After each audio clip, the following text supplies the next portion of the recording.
In Jordan, the U.S. Secretary of State found no support for his country's position on the Israel-Gaza war. Are we going to be talking about a wasteland? Are we going to be talking about a whole population reduced to refugees? Simply, we do not have all the variables to even start thinking about that.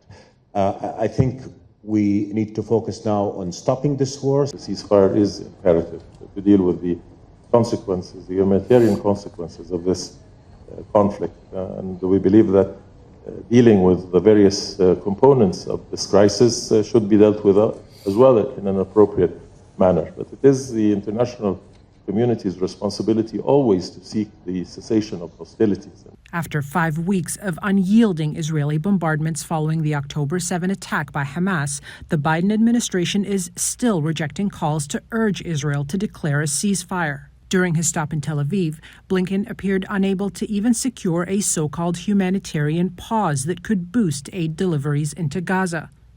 But unlike his initial Middle East tour 3 weeks ago, Blinken repeatedly urged the protection of civilian lives. Israel must take every possible measure to prevent civilian casualties. In my meetings with Israeli officials yesterday, I conveyed additional steps that they can and should take to do just that. Protecting civilians will help prevent Hamas from further exploiting the situation. But most important, it's simply the right and moral thing to do. But those words may be too little too late now that almost 10,000 Palestinians are dead. Public opinion in the U.S. has shifted. Some say they're just no longer fearful of speaking out. And you can see that here in Washington, where tens of thousands have now come out to call not just for a ceasefire, but they say freedom and equality for all Palestinians. In this crowd, support for Joe Biden and the Democrats has eroded fast.